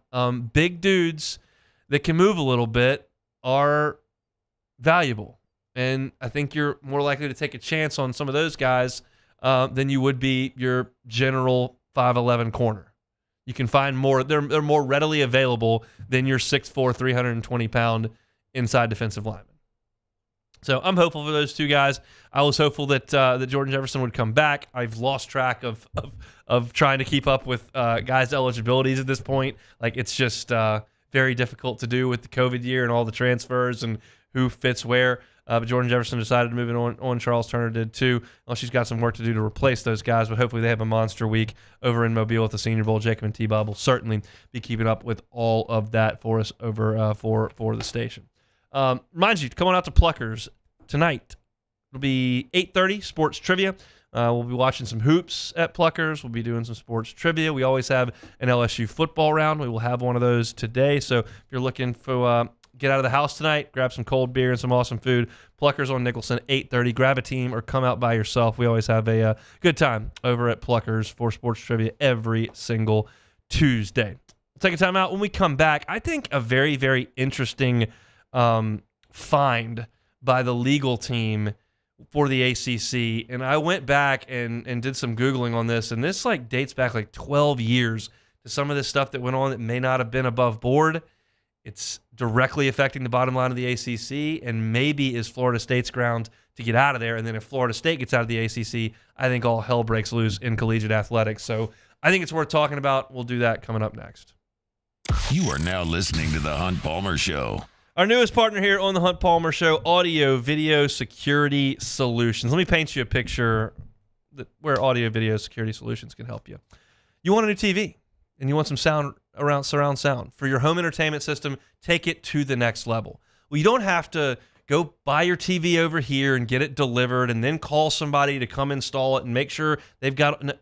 You just make one call to Audio Video Security Solutions, AVSS. Call my guy Mitchell Fisher, 225-439-7920. They'll supply all the equipment. They'll supply the television. They'll supply the speakers and all the wiring to wire your house for that awesome home entertainment situation. Can totally change the way you're watching big games, movies, all that. AVSS does a lot, but certainly on the audio video side, they can help you out with all of them. Call Mitchell Fisher, 225-439-7920. 888-203-7920 or visit our guys at Audio Video Security Solutions at avssla.com. Our listeners fire off their opinions on the jimsfirearms.net hotline at 499-1045. Keep listening for your next chance to shoot us your thoughts with the jimsfirearms.net hotline on 1045 ESPN Baton Rouge. There it is, the extra mile, on the border of expected and extraordinary for those willing to go further, like vans customized for work or play, with safety and tech to keep you connected. Supported by a 5-star sales, service, and finance team. And backed by the 1-star you know. So go the extra mile. It's never crowded because so few have what it takes to go there. Mercedes-Benz Vans. It was a humid day. Barefoot children play. Looking for that summer shade. Time just slips away. Oh, Louisiana, some kind of hold on me. Like cypress stumps, your roots are planted deep inside of me. Dylan Cruz here to tell you about Six Rings Baseball and Softball Camp. If you live on the North Shore and play ball, go to Six Rings Camps with former LSU assistant coach Dan Canaveri. His knowledge is second to none, and your child will improve and have fun doing it. Camps are held at Coquille Park and Six Rings Academy in Covington with 4 sessions over the summer. Full day and morning only sessions are available from ages 7 to 13. Go to sixringsbaseball.com or call 985-206-9096. Learn the game to love the game. Breck teamed up to reimagine your parks, and you imagined big. With your help, we went to work, creating 12 beautiful community parks across the parish. A family-sized water park, miles and miles of trails, and parks just for your dogs. There are more places to splash, to explore, to run wild, and even soar. You imagined, we delivered. Gold. Breck, your #1 park system in the nation. Electricity is all around us, and our families depend on it. Every day is sparked by the power of a cold drink or a warm meal, a movie night, and a comforting light at the end of a dark hallway. From sunrise to sunset, playtime to bedtime, our team is ready to take care of your electrical needs. Even in the case of an after-hours emergency, the light in your life shines brighter with Mr. Electric.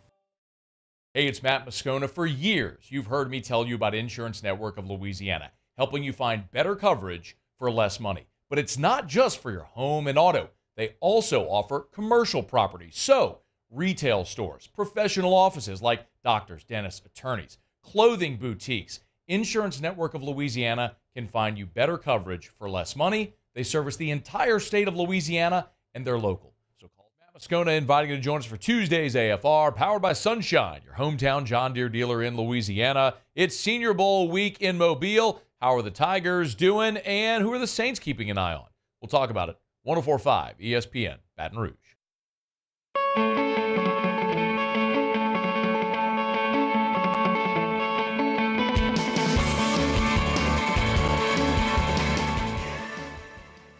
As we've noted throughout the show, 104.5 ESPN Baton Rouge and MMR are bringing you live coverage of the 2024 Reese's Senior Bowl with our team of T-Bob Hebert and Jacob Hester hosting Off the Bench live from Mobile.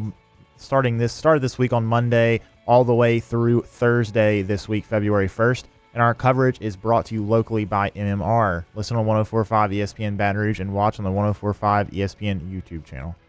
You're listening to The Hunt Palmer Show on 104.5 ESPN Baton Rouge.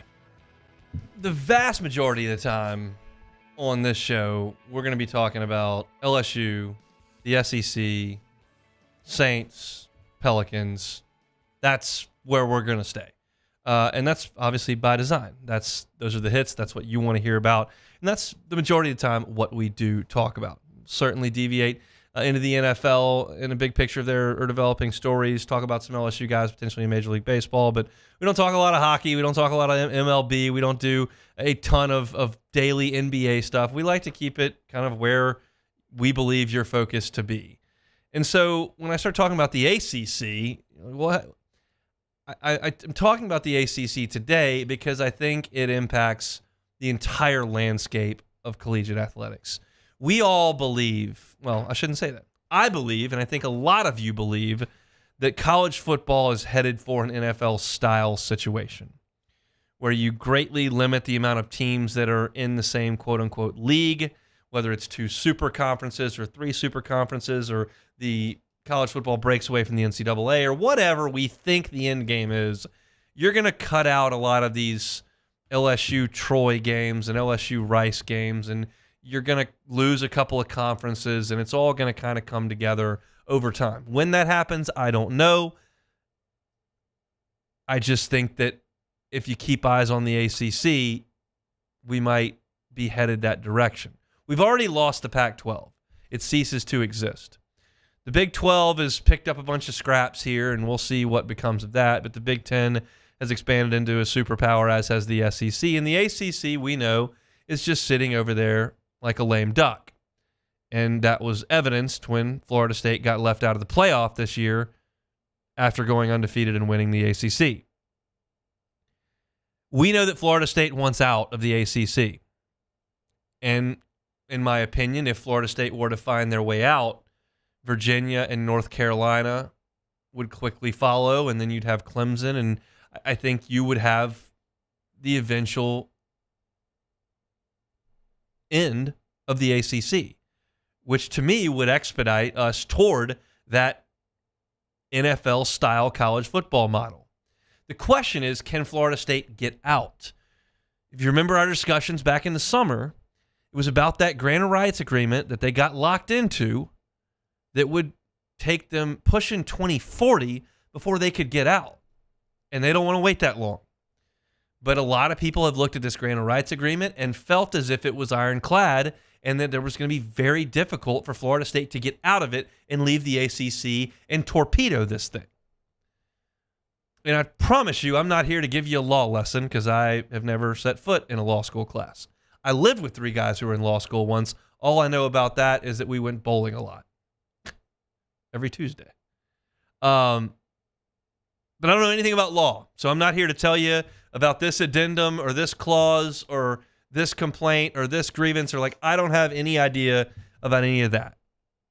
And I don't know what the end result of this is going to be, but I do find it interesting the road that Florida State is going down. I read over on warchant.com, that's the On3 site for Florida State, Ira Schaffer wrote a piece detailing the ongoing legal battle that Florida State is engaged with the ACC. And 2 weeks after the ACC raised the stakes in that legal battle with Florida State, they filed an amended complaint in North Carolina Supreme Court. Here comes Florida State on Monday with some more. It's a 59-page amended complaint for declaratory judgment. I'm not going to get too deep into legalese here. But I'll tell you this. What they are doing is suggesting that the ACC schools have lost $82 million a year in revenue with their Tier 2 and Tier 3 media rights. Those are the lesser desirable games, the smaller sports, the non-conference football games. ESPN is still paying reasonable money for the Clemson Florida State game and the Miami North Carolina games and their basketball games with Duke and Carolina, and the ESPN's paying them a significant amount of those. That's Tier 1. Tier 2 and Tier 3, as they define it here, are generally regional in interest and not the types of marquee matchup desired by national networks. That's where the ACC is losing their money. Well, why are they losing that money? And this is where, to me, it gets interesting as just an observer from the outside. According to the filing, Chad Swafford was director of business development at Raycom Sports in 2008 when the Southeastern Conference sold all of its media rights to ESPN and cut Raycom out. The ACC kept Raycom in. Why did they do that? Well, I just mentioned who Raycom Sports Director of Business Development was. It was Chad Swafford. Guess whose dad was the ACC commissioner when this deal was cut? Chad Swafford's. So you've got a situation here where you've got John Swafford, the ACC commissioner, cutting a deal with a television network for a small amount of money relative to what the ACC, the SEC and Big Ten are doing to keep his son's media company in the loop. And now they're losing $82 million a year per this Florida State complaint. Now, I'm not going to sit here in 2024 as a sports talk show host and suggest I know all the inner workings of the media rights deals that the ACC was cutting 15 years ago. I do not. However, Forbes wrote a story on this dated in 2012. Chris Smith covers sports business for Forbes, pretty reputable outlet. And the headline is the ACC's third tier rights and why they're killing the conference. And it talks about the deal that Swafford made with Raycom Sports. This is dated 2012, y'all. I don't know what the end result is, but I've heard a lot of people talking about how the ACC has this ironclad grant of rights agreement that the schools can't get out of to go chase the dollars in the Big Ten or the SEC. And I don't know what does or doesn't create a loophole or a fracture in the foundation of that grant of rights agreement that would get them out. But this seems like it's something. Again, I'm not an attorney, and I can't sit there and tell you why the ACC made that deal or whether or not that was a derelict fiduciary decision that put the entire conference in peril because of nepotism. But they're digging at it. And Florida State is making this known. They're putting dollar figures to it. And it seems to me like a pretty reasonable thought. Like, this guy put us in this ironclad deal that's bad for everybody, and his son's on the other side of it. There's another Forbes article that was far more recent. It said the ACC is giving away more rights than the Big 12, and they're getting less. When the ACC signed its previous ESPN contract a few years ago, Swafford insisted on maintaining partnership with a syndicator, Raycom Sports, possibly giving away increased media rights revenues in the process. That, to me, seems like it's not on the up and up. And again, I think if Florida State finds a way to win this, the ball starts rolling downhill at a remarkably fast clip. You ever seen that I think it's in Europe somewhere, like maybe Scotland or Ireland, where they roll the cheese down the hill and everybody tries to go chase the cheese wheel down the hill and they all go falling down the hill 1,000 miles an hour, breaking everything in their bodies probably. That's what it feels like if the ACC fractures. It's just going to be a land rush. Who can go where? Who can align themselves with what? How do we make the dollars work? What TV networks want in? You lose a conference that big with an entire coastline represented and the brands the size of Florida State and Clemson and North Carolina and Duke and Virginia, Miami. We get far closer, in my opinion, to what that NFL model looks like one day. Because if the ACC ceases to exist and the Pac-12 ceases to exist, all of a sudden you've got the Big Ten, who undoubtedly will gobble up a couple of these, the SEC, who will undoubtedly try to gobble up a couple of these, and then this JV league over here, the Big 12, and that's what this thing is shrunk down to. To me, it all hinges on Florida State's ability to do this. And all this conference realignment stuff was done in like back alleys, back rooms. All of a sudden, breaking, Texas and Oklahoma are going to the SEC. Huh? This is right out in the open for everybody. In court, public documents filed, media's all over it. Like, this is going to be a 10-round duel. And Florida State has very little intention of losing. I wish I knew more about the legal system or about these contracts or about grant of rights agreements, and I could give you some real thoughts on what I thought would happen. All I can tell you is if this result that I know Florida State wants happens, what I think then would be the result of that, and I think it would be the end of what we've known in college athletics.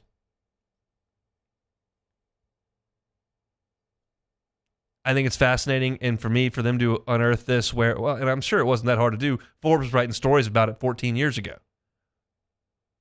But you've got a commissioner cutting his son in and costing the conference $86 million a year.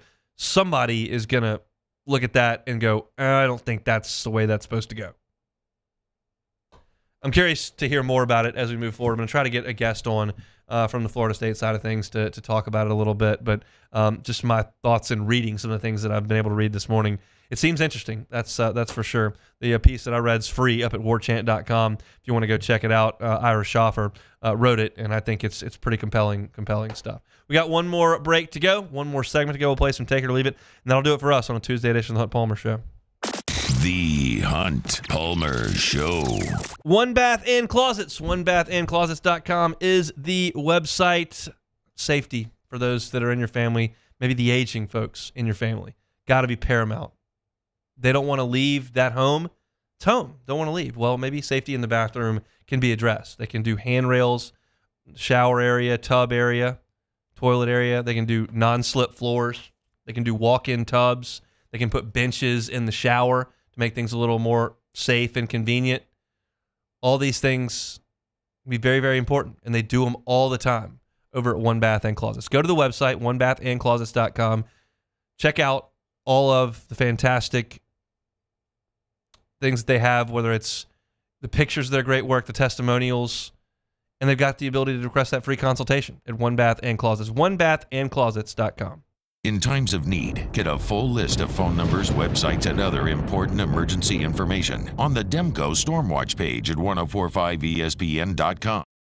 Elevate brand visibility, ignite customer engagement with the power of radio and digital advertising combined. Guarantee Digital Media brings the two together as a trusted media partner in Louisiana for nearly a century. Claim your free digital audit at guaranteemedia.com.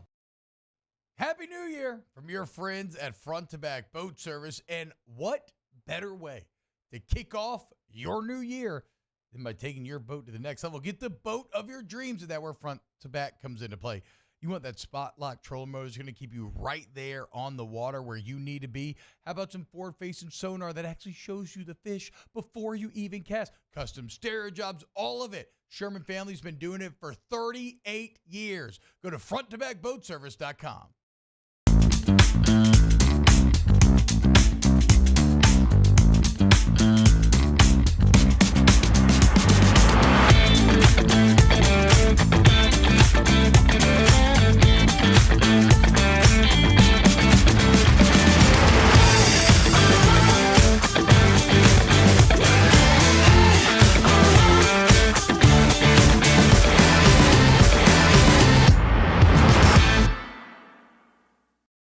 Yo, Jake here from my friends over at Community Steel Company located in Gonzales, Louisiana.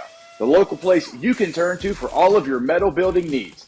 Notice I said local, not Houston, not Dallas, not Atlanta, but right here in Gonzales. Visit them at their brand new state-of-the-art website at communitysteelco.com or pick up the phone and give them a call today to answer all of your questions on your metal buildings, roofing and sheet metal, and any other steel needs you or your business need at 225-647-2020.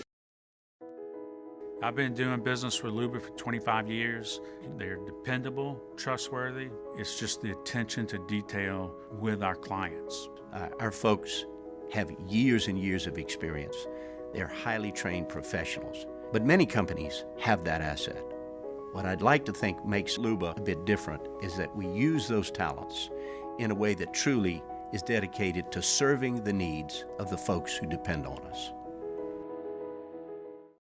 Dylan Cruz here to tell you about Six Rings Baseball and Softball Camp. If you live on the North Shore and play ball, go to Six Rings Camps with former LSU assistant coach Dan Canaveri. His knowledge is second to none, and your child will improve and have fun doing it. Camps were held at Coquille Park and Six Rings Academy in Covington with 4 sessions over the summer. Full day and morning only sessions are available from ages 7 to 13. Go to sixringsbaseball.com or call 985-206-9096.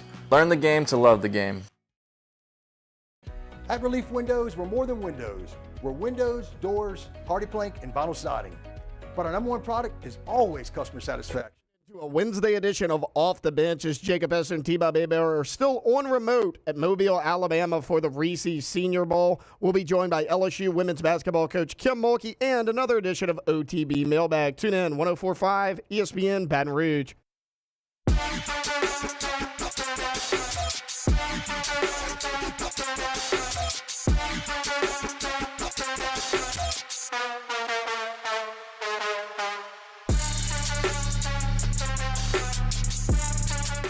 This is the Hunt Palmer Show on 104.5 ESPN Baton Rouge. Finishing things up here on a Tuesday edition of the Hunt Palmer Show. Hope your work week's off to a good start. No midweek LSU men's basketball this week. They won't play until Saturday at 11 a.m. against the Arkansas Razorbacks. Everybody else in the SEC play today or tomorrow. We'll be out at Pluckers tonight, 8:30 for sports trivia. Watching a little hoops, so invite you to come on out and see us at Pluckers on Nicholson at 8:30. Beck, let's play some Take It or Leave It. All right, first one here. Auburn is hiring DJ Durkin as its defensive coordinator. It's his third SEC stop in 5 years. You could say he's the Austin Thomas of defensive coordinators. Take it or leave it. You know, every time he gets hired, they bring up the situation at Maryland where he's the head coach and they had a player die in strength and conditioning. And every time he gets a job, the internet goes nuts. I will say that people at Ole Miss thought he did a good job, and the people at A&M thought he did a pretty good job as far as just coordinating the defenses. And that's what I'm assuming he'll do at Auburn, do a pretty good job of coordinating the defenses. He's probably maybe still a little bit toxic from that perspective of he was the head coach for one time and had a player pass away due to and then they did an investigation and there was a culture of kind of not great stuff that was going on at Maryland. So there's still probably a stain on his name as a head coach, but as far as a defensive coordinator goes, he continues to get top-tier jobs and continues to do a pretty good job there. So Hugh Freeze kind of had to overhaul his coaching staff after round one there. We'll see what Auburn can be moving forward. It'll be DJ Durkin's third SEC gig in 5 years, like I said. Okay, I didn't write this next one. When I first read it, I'm like, wait, what? And then I realized, it's not Mike Elko, it's Tim Elko. Yes. So Ole Miss is putting up a statue of Tim Elko to be unveiled before next season. Take it or leave it. So for those who don't remember, Tim Elko was the captain on the College World Series championship team from a couple years ago. The year before that, he played into a regional and super regional with a torn ACL and was still hitting home runs. I was listening to Chase Parham, who covers Ole Miss, talk about this, and he, while believes that Tim Elko was the captain, was an all-time great at Ole Miss, phenomenal player, he thought the whole team should have been recognized instead of just Tim Elko. It wasn't like a Golden Spikes winner, the National Player of the Year, or even the SEC Player of the Year. He was just the captain and a really good player on a championship team. And I'm kind of with him. Like, when I think all-time greats, like, I don't know that Tim Elko's name just jumps to front of mind. At Ole Miss, I think of guys like Stephen Head was a better college player than Tim Elko. Like, Drew Pomeranz was a superstar there. Those guys just didn't win championships. So I realize they want to put a statue up. They could have found a way to put the dog pile into it or some kind of iconic moment that would have had a couple of players or something.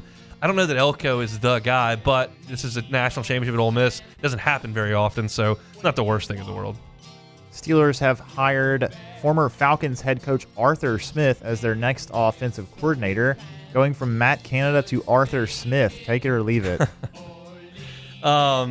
I thought Matt Canada did a decent job at LSU. I didn't think it was that bad. I know he and Ed Ogeron hated each other, and they got into it in the whole Troy game situation. This is more pointed towards the Steelers, though. Yeah. I know. Seeing on Twitter that not many people were happy with him. No, and I mean, like, they all hated Canada, thought he did a terrible job. I don't know how good the Steelers quarterbacks are. And then as far as Arthur Smith goes, like, they ran the crap out of the ball when he was at Tennessee. They had the best running offense in the NFL. I don't know that they were great in Atlanta, but again, they didn't have a very good quarterback. So they had Derrick Henry in Tennessee. Yes, so. they did. The Steelers will still screw around and find a way to win 9 games next year. It's just kind of what they do. I don't. Yeah, they have care one of the best head coaches. So I mean, they do. That usually helps.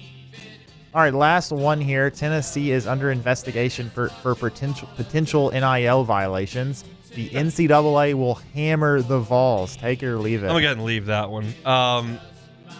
I mean, I don't even know how to react to these stories anymore when they come out. Like, what did you think was going to happen when you passed these laws? I guess nobody cared what was going to happen. The legal system put pressure on the NCAA. The NCAA didn't do anything. They waited till the last second. They buckled. Pandora's box open, and it's just an absolute circus out there from start to finish. That's the culture that's been created here. And to insinuate that college athletic programs, specifically football programs, were not going to go out there and spend money like drunken sailors and do exactly the opposite of what this was put into place to do, which means they're not supposed to induce student athletes, and all they're doing is inducing student athletes, was just, it was bound to happen. And so, am I confident that Tennessee has been paying players hand over fist? Absolutely. Am I confident everyone else has been doing that? Absolutely. Am I confident that no one's going to get in trouble for it? Absolutely. Like, it's just, this is what you created when you said it was legal.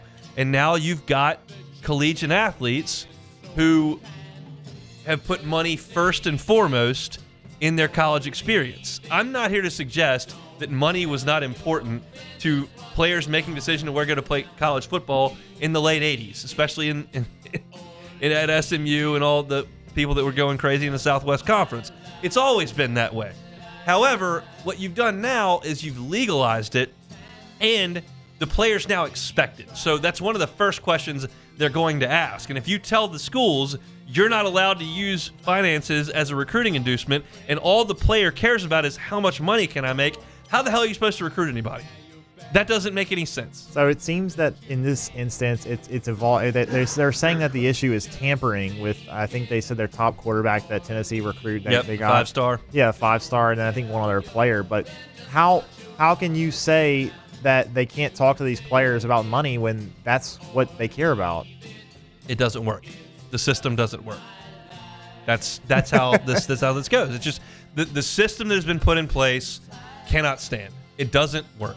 The only hope for it to work is, in my opinion, the market correcting itself and these boosters realizing that dishing out millions of dollars to high school kids is not sustainable, or it's either not sustainable or it's not productive.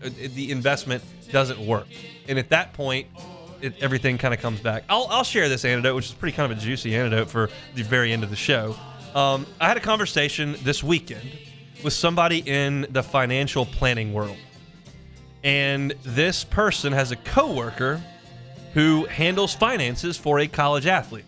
It's not at LSU, but it is a college athlete. Don't need to talk about sports or where it is. But this athlete had an opportunity to take the next step and play professionally. And had a conversation with some boosters at the program and has decided to stay at said school instead of go to play professionally. And this is $1.5 million for 1 year. Like, that's a number I heard, not from like around the grapevine. This is something that I heard. It's a national deal that I heard from someone who has seen the books. And that's what a college athlete can command at this point to return. I don't think that's egregious. You start talking about paying signing classes $60 million, I'll tell you that's egregious, and like that's going to be an investment that's probably not going to be worthwhile. But you're talking about, depending on the sport, depending on the school, depending on the profile of the athlete, you can make significant cash. And the one that I was told about was $1.5 million. So that's kind of where we are as far as high school kids demanding that. It seems like a lot, but that's the nature we are. I think Tennessee will be just fine if I had to guess. That's it for a Tuesday edition of the Hunt Palmer Show. We open things up today with sound from Jeff Ireland from the Senior Bowl talking about the Saints offensive line. If you want to hear what I had to say there, you can go to Hunt on Saints on YouTube. Matt McMahon sound from yesterday talking about LSU and Alabama and the Tigers moving forward. Glenn West was always with us on Tuesdays, was here at 1:30. Lady Tigers took it on the chin last night. I talked about that at the end of hour number 1. Michael Thomas and the Twitter stuff, I got into that at the top of hour number 2. I just didn't like reading it, quite frankly. Senior Bowl talk for LSU with Charles Turner and Jordan Jefferson. And then what's the future of the ACC? Is there a little bit of a crack in that grant of rights agreement? I don't know. If you missed any of that, catch it all on demand wherever you find your sound, or, of course, on YouTube. Matt's going to drive you home next. We're back on Wednesday with another edition of the Hunt Palmer Show. Gulf Coast Bank and Trust is giving our customers the power to bank anywhere, anytime during this challenging event. And we're right there with you. Our mobile banking app is a smart way to manage your money and time. Gulf Coast Bank and Trust, the bank that cares about you. Breck teamed up to reimagine your parks, and you imagined big. With your help, we went to work, creating 12 beautiful community parks across the parish. A family-sized water park, miles and miles of trails, and parks just for your dogs. There are more places to splash, to explore, to run wild, and even soar. You imagined, we delivered gold. Breck, your #1 park system in the nation. There it is, the extra mile, on the border of expected and extraordinary, for those willing to go further, like vans customized for work or play, with safety and tech to keep you connected, supported by a 5-star sales, service, and finance team, and backed by the 1-star you know. So go the extra mile. It's never crowded, because so few have what it takes to go there. Mercedes-Benz Vans.